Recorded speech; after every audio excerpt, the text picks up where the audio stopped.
This video is about arranged marriages, and I'm going to tell you that what you hear in the media about arranged marriages is just not true.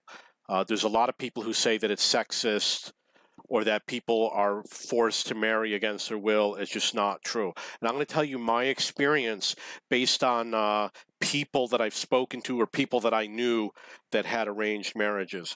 So the first guy, I knew an Egyptian guy, and I knew him for many years, and he told me that his mother, who lived in Egypt, contacted him one day and said that she wanted to arrange a marriage for him.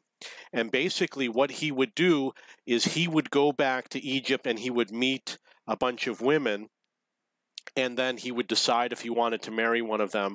They would get married, and then the couple would move to the United States. And he also told me that it's the mothers that decide who meets who. The fathers were not involved. All the mothers get together and they decide who has a son or who has a daughter, and they plan it as like an event. So when he comes back, they're going to just arrange for him to meet all these people in a short period of time.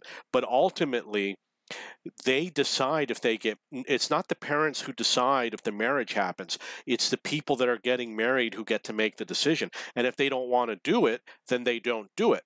And what he told me was that he decided not to do it, and he met a woman over the internet. This was 1996.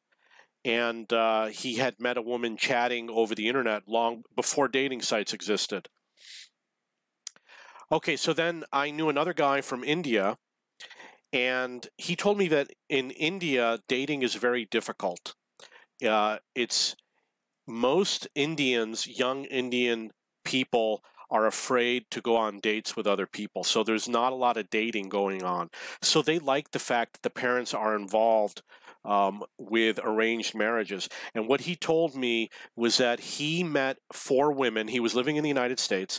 He met 4 women. He probably spent a half an hour with each woman, and 2 hours later he decided that he wanted to marry one of the women.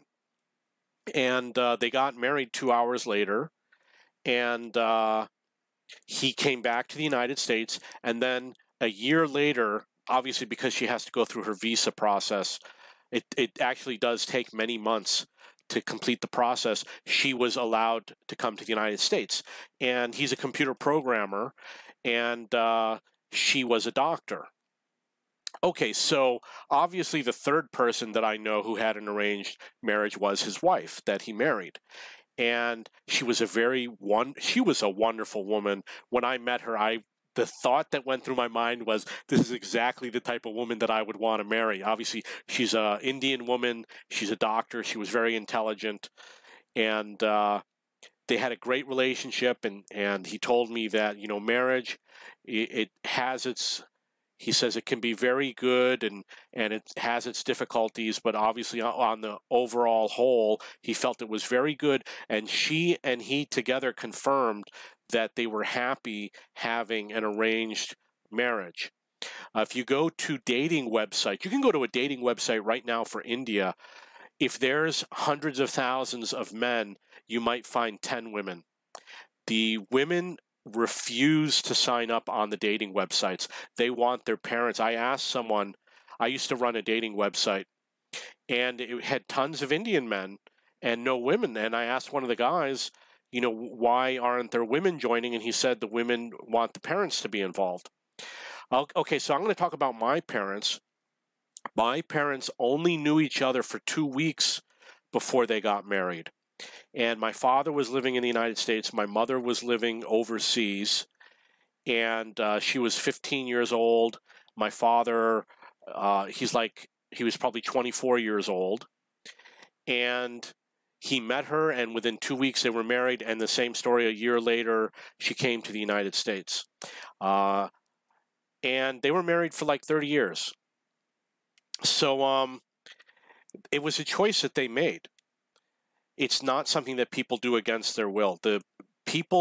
My mother was a willing participant. She wasn't forced to marry my father, and she knew what she was doing. My father wasn't forced to marry her, but they both came from the same town, and she lived in a place where she never would have met anyone for her entire life because she was in such a remote area of the country that you just don't meet people.